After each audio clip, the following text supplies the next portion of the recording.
Hey guys, welcome back to my channel. Today I've got something thrilling for you. A quick and easy DIY cozy project that will take your backpacking or camping food experience to the next level.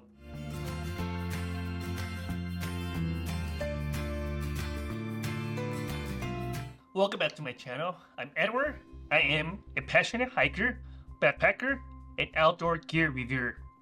I love spending time in the outdoors, and I'm always looking for ways to make my trips more enjoyable. So if you are to, consider subscribing to my channel and let's explore it together. In this video, I will show you the process of creating your very own food pouch cozy that is not only fast and easy to make, but also incredibly affordable. The best part is this thing only weighs about 1.1 ounce, ensuring that it won't add any unnecessary weight to your backpack. A food pouch cozy is designed to keep your food hot and warm for an extended period of time. It is made of a combination of insulating and reflective material. It creates a thermal barrier that traps heat inside, so your food will stay hot longer. But here's the exciting part. I have conducted accurate field testing to provide you with the concrete evidence of the Koozee's remarkable performance. So make sure to stay tuned until the end of this video to see an impressive result firsthand. You will soon understand why adding a food pouch Koozie to your backpacking or camping gear is an absolute must for your upcoming adventures.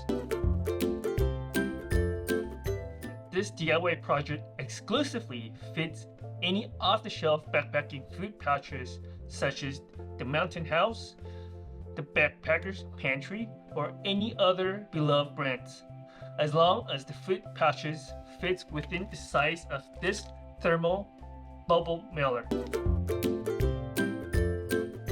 To get started, all you need is a thermal bubble mailer with the recommended size of 8 by 11, which fits 1 to 2 serving pouch, or 10 by 10 and a half, which is 2 to 3 serving pouch. A scissor, a Velcro with a heavy-duty adhesive, and I prefer something more of an industrial strength. With all these materials, you can get them on Amazon, and I will make sure to include the links to the materials in the description down below. The process is very simple. First, when you purchase these thermal bubble mailers, you do not need to cut or trim the sides because the backpacking food pouches fits perfectly inside.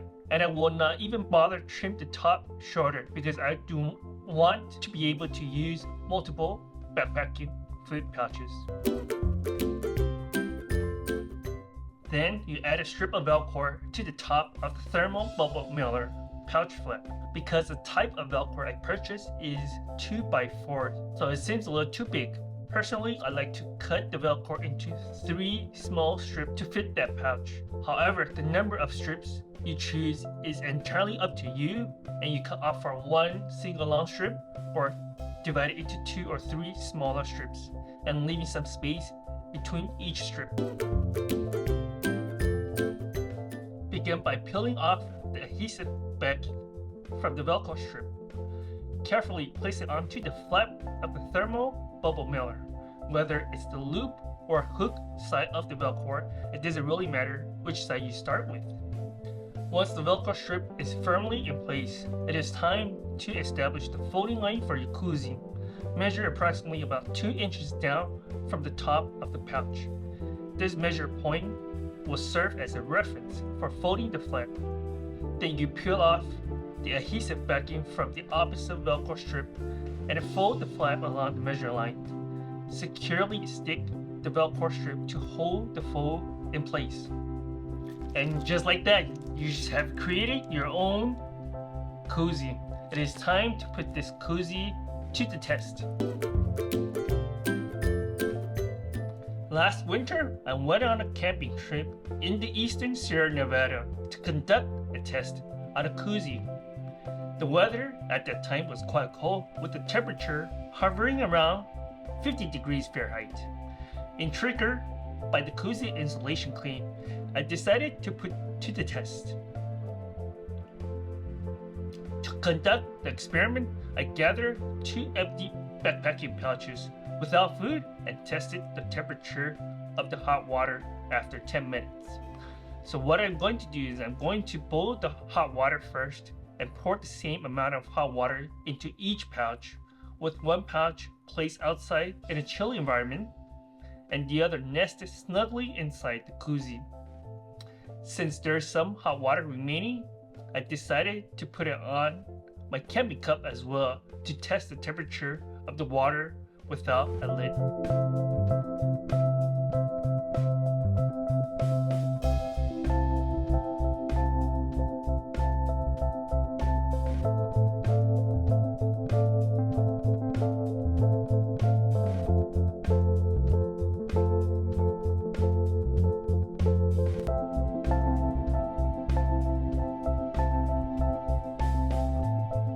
This setup allows me to observe the temperature changes over a period approximately 10 minutes and assess the effectiveness of the Koozie installation as well.